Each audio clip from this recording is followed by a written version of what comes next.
The following presentation is brought to you by Volvo Cars of North America, Volvo for Life, by the National Safety Council, the National Association of Police Organizations, and the National Sheriff's Association.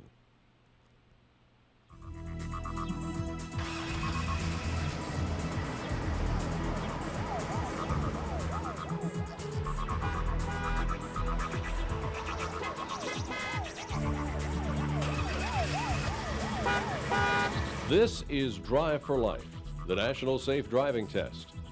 Here now your host, Chris Myers. Welcome to Drive for Life 2005. This safe driving initiative, now in its third year, thanks to the generous support of Volvo Cars of North America, continues to offer valuable life-saving tips to make us all better drivers. Hi, I'm Chris Myers. Traffic continues to grow, and the latest Drive for Life opinion poll indicates it's more aggravating than ever before. All the more reason to be aware of hazards and distractions and how to effectively deal with them.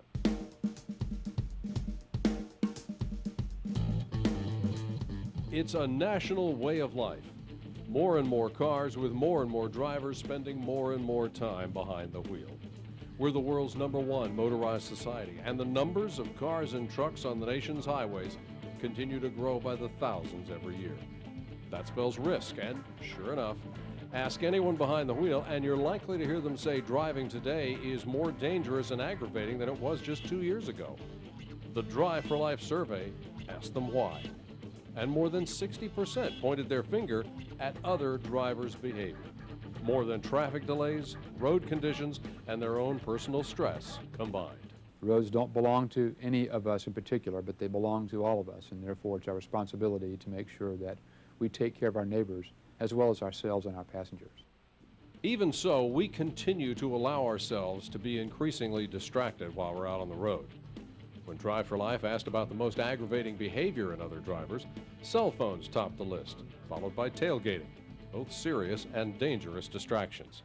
We can engineer safer cars and even smarter cars, but there is no substitute for drivers who are focused on safety and who pay attention to the road ahead. When choosing a car, 40% of those surveyed listed safety as the most important feature. And yet, in just the past 6 months, more than a third admitted to allowing hostility and emotional upset to take control while driving. Another third admitted to driving while drowsy. Nearly 65% admit to speeding. And yet another third recall coasting through a stop sign or running a red light.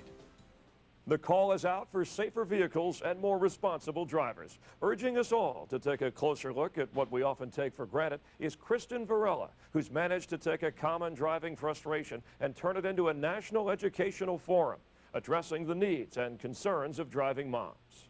I needed a new car to fit the growing demands of my family. So in shopping for new cars, I quickly discovered there was a lack of information out there that was pertinent to me in my everyday life as a mom. I started Motherproof as a way for women and mother to gain practical and entertaining information about cars in an easy and unintimidating format. I really wanted to know how well car seats fit and how functional they are to load kids and groceries in and out of.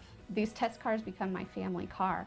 My kids are loaded up in the back in their car seats, and we drive to preschool, library for the story time, grocery store, and girls' night out. Women spend $83 billion a year on cars, and that accounts for the majority of automotive consumers. They actually buy 52.5% of all cars, and mothers in particular spend most of their day in the car, driving to school and to the grocery store, to work, running all the household errands, all those places that we go. The car is really the center of our day. So it's particularly important for moms to find a car that's functional in their everyday life. As a mother driving, the most important thing to me is protecting my most precious asset. For instance, driving with infants, it's really important to find a vehicle that an infant seat will actually fit in and fit safely in. It can also be difficult to keep an infant quiet and calm in the car. So coming up with ways to manage that and limit that distraction factor is really important for safe driving.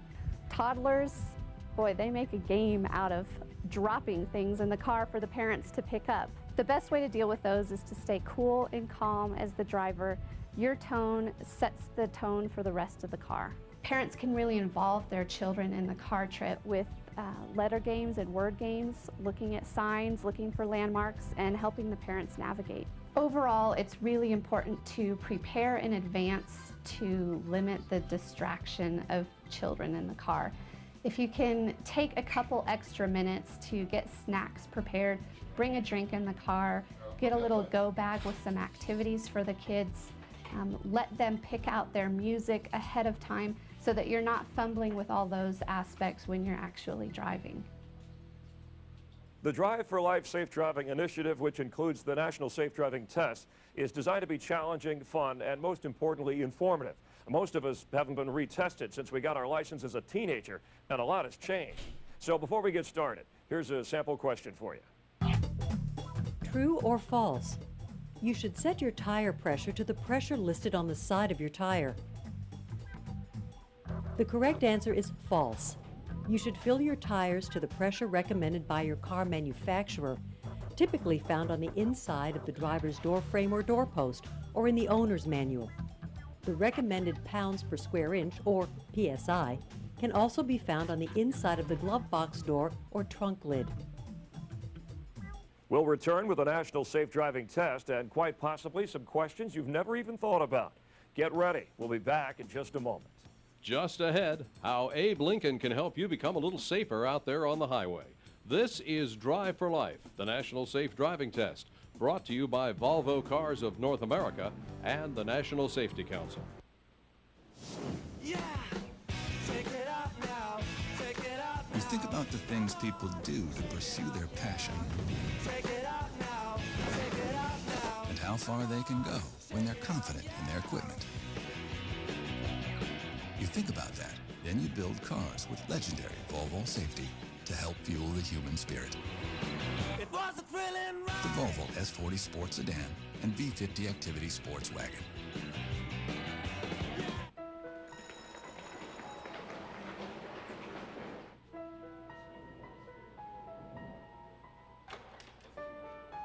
You'll always forgive your kids no matter what. But you'll have a harder time forgiving yourself if they're not properly buckled up in a crash. Help keep your family safe on the road. Please, make sure everyone in your car is buckled up, and kids 12 and under are in the back, no matter what.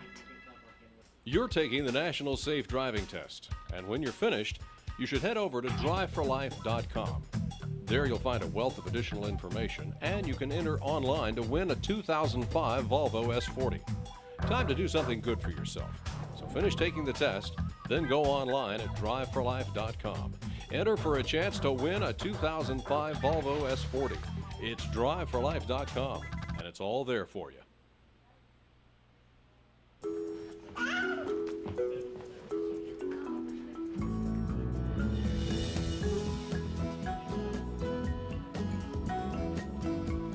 There is so much we do to protect our little angels.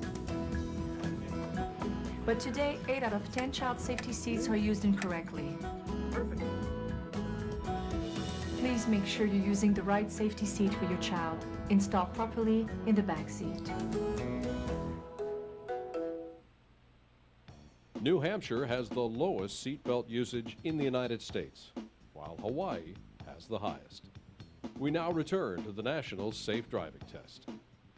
Welcome back. Think you know a lot about driving? If so, you'll probably do quite well on the National Safe Driving Test, but you might be in for a surprise. Let's get started. Question 1. Is a hands-free accessory really safer when using a regular cell phone while driving? A. Yes, it's safer. B. Yes, but only for short calls. C. No, it makes no difference. D. Yes, but only if a speakerphone is used. The answer is C.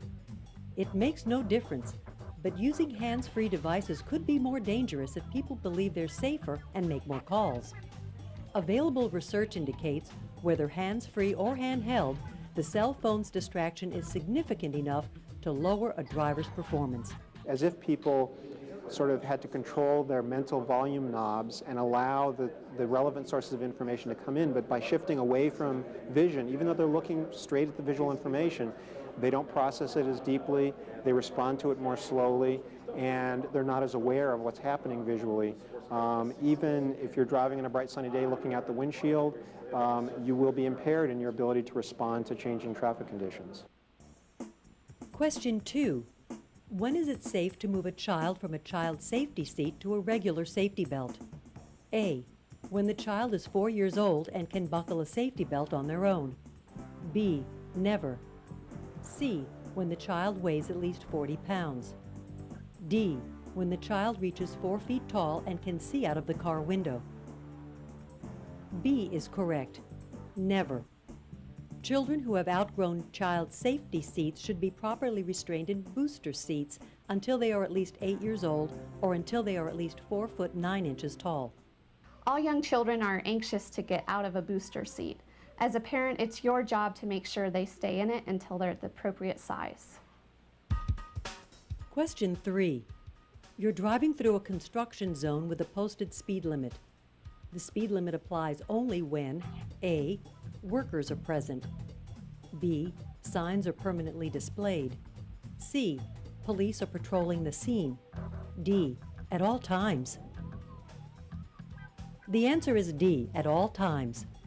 Even though construction workers and police might not be present, the changes confronting you in a construction zone are enough to warrant slowing down to the posted limit. Question 4. To drive safely on snow and ice, you should do all of the following except A. Decrease your speed and leave plenty of space to stop. B. Brake gently to avoid skidding. C. Pass the snowplow so you can get a better view of the road. D. Use low gears to keep traction, especially on hills. The answer is C. In fact, one of the safest places on a snowy and icy road is behind a snowplow, provided you follow at a safe distance. Passing creates one of the most dangerous situations presented by wintry weather.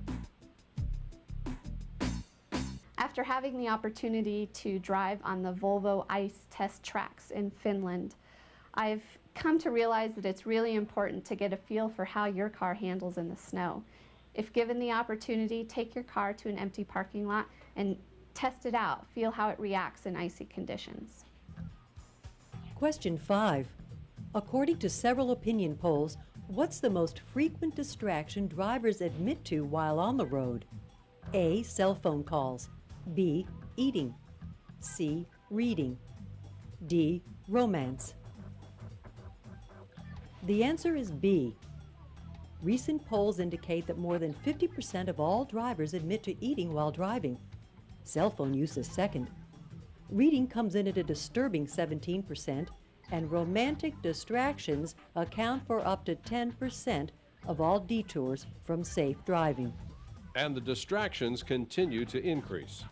Rapidly evolving technology now allows a driver to do everything on the road, from getting detailed directions through global positioning satellites and on-screen road maps to finding restaurant reviews and booking reservations, not to mention the explosion in DVD players and multitasking cell phones. The pace at which driving technology is developing is both exciting and mind-boggling. It all comes back to the absolute need for personal responsibility and total awareness behind the wheel. Keep your pencils ready. We'll be back in a moment with the second half of the National Safe Driving Test. If you're not certain how well your tires are holding up, use a penny to test the depth of the tire tread. If Abe Lincoln's head can be fully seen, your tires are wearing dangerously thin and need to be replaced. This is Drive for Life, the National Safe Driving Test.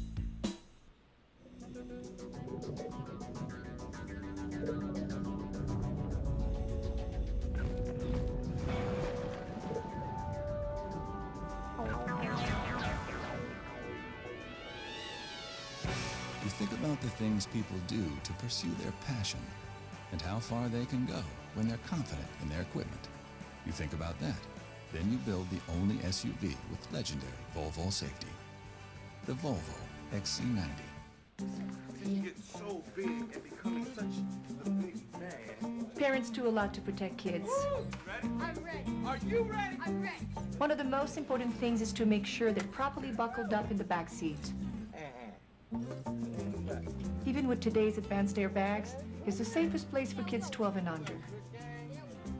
Please, help keep your family safe on the road. Kids in the back buckled up, every time. 3, 2, 1, 0. All engines running. It takes power to explore new worlds and confidence in your equipment to get you there. Introducing the new 311 horsepower, 7-passenger Volvo XC90 V8. The only SUV with the added power of legendary Volvo safety. You're taking the National Safe Driving Test, and when you're finished, you should head over to driveforlife.com. There you'll find a wealth of additional information, and you can enter online to win a 2005 Volvo S40. Time to do something good for yourself. So finish taking the test, then go online at driveforlife.com. Enter for a chance to win a 2005 Volvo S40. It's driveforlife.com, and it's all there for you. The latest Drive for Life national opinion poll found most people believe every driver should be retested at least every 10 years. We return now to the National Safe Driving Test and your host, Chris Myers. Are you enjoying finding out just how much you already know about safe driving and maybe how much you don't know? Truth is, we can all stand to review our driving habits and in the process learn something new. Get ready for the second half of the National Safe Driving Test. Question 6. Congestion seems to be a way of life, no matter where you live. How many hours each year does the average American waste sitting in traffic? A, 47 hours. B, 24 hours. C, 10 hours. D, 79 hours. According to Texas A&M University and the Texas Transportation Institute, the answer is A. The average American spends 47 hours per year sitting in traffic. That, of course, is an average. If you live in a major metropolis, you waste more than 60 hours. Nationally, that's 3.7 billion hours per year and 2.3 billion gallons of wasted gas. Total cost? About $63.1 billion. Traffic is inevitable. How you deal with it is your choice. Patience is a virtue. Take this opportunity to teach it to your children. Question 7. When are teenage drivers most at risk? A, on weekend nights. B, in a car with 3 or more friends. C, during the summer months. D, when speeding. All of the circumstances greatly increase the likelihood of a crash, but riding in a car with 3 or more occupants is the most dangerous. The answer is B. According to a recent Johns Hopkins University study, the crash rate is 4 times higher when there are 3 or more passengers than when the teen is driving alone. The new teen drivers, they don't have the experience nor the maturity at this age to really have a good sense of judgment in driving. Also, the brain isn't fully developed at this age. They're still kids, and I think people forget that they're still children. Question 8. While driving in heavy fog, you should A, stay to the right of the roadway. B, turn on your headlights day or night to low beam. C, turn on your emergency flashers. D, all of the above. The answer is D, all of the above. Remember to keep your low beams on while driving in any foggy situation. High beams will reflect back off the fog and cut your visibility even further. Question 9. How often should you check your vehicle's tire pressure? A, once a week. B, at least once a month. C, every 6 months. D, when the oil's changed. The correct answer is B. Tires naturally lose air over time, so it's important to check all tires, including the spare, at least once a month. For an accurate reading, measure tire pressure when the tires are cold, meaning the vehicle hasn't been driven for at least 3 hours. every month, and certainly every time the weather changes from cold to hot or from hot to cold, you need to check your tire pressure. And finally, question 10. What percentage of child safety seats are misused or installed improperly? A, between 10 and 25%. B, between 35 and 50%. C, more than 95%. D, between 70 and 90%. The correct answer is D. The National Highway Traffic Safety Administration's 2004 study on the misuse of child restraints for children under 80 pounds was slightly more than 72%, although other studies have placed the number as high as 90%. Either number is disturbing. The parent came in and the car seat was rolling around the back of the car, and they stated that it was having a hard time keeping it straight, and they actually never had the car seat actually attached to the car. Every car seat is different and every car seat is installed differently. It's easy to get it wrong, so get help. It's important to have a good car seat, one that's preferably new, has no twists or tears in the harness itself. We're going to turn it over and we're going to actually install it. We're going to use the latch system here. Harness buckled.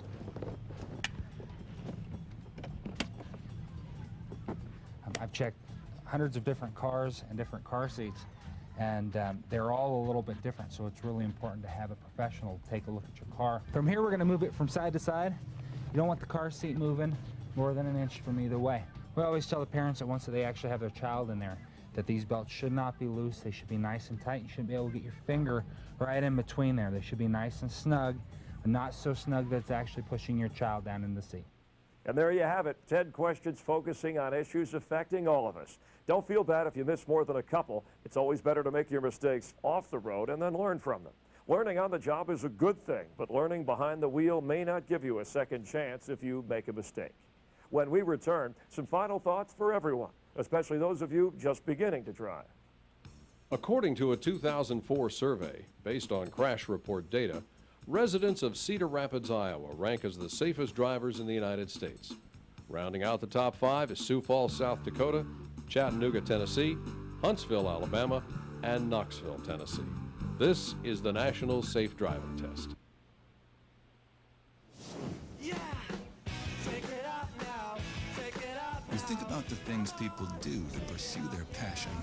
Take it off now, take it off now. And how far they can go when they're confident in their equipment.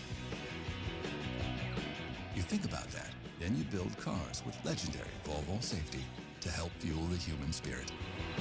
It was a thrilling ride. The Volvo S40 Sport Sedan and V50 Activity Sports Wagon.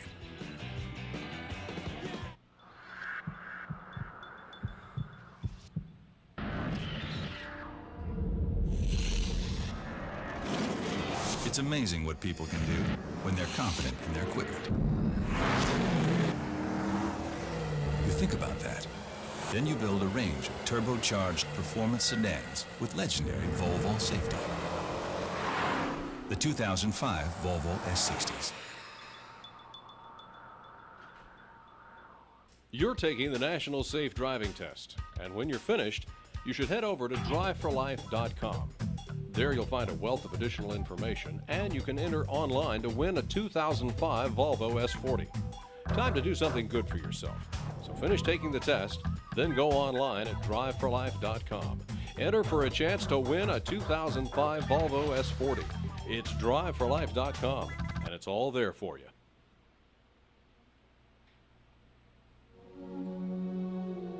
I remember walking away from the car feeling we could have died.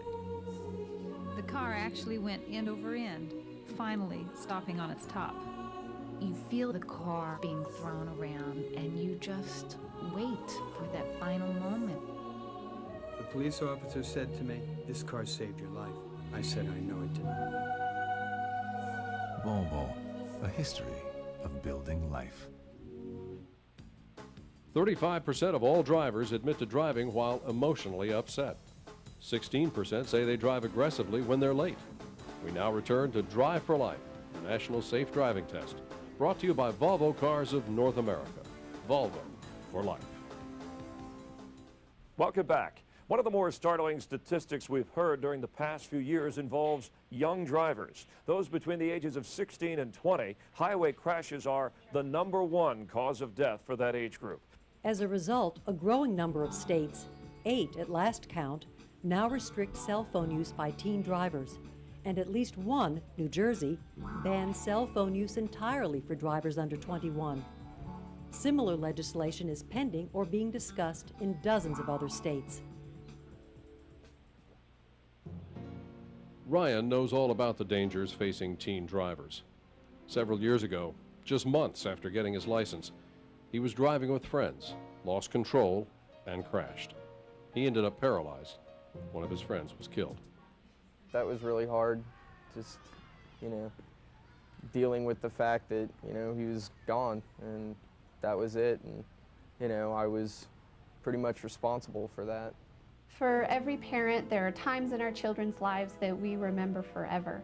The first word, the first day at school, the first sleepover, and later on in life, the driver's permit. Teaching a teenager to drive can be a long process, up to 2 years even. It starts out with constant supervision, and it gradually lessens until they're able to drive effectively and safely on their own. Start your teenager driving in a parking lot with the basic skills.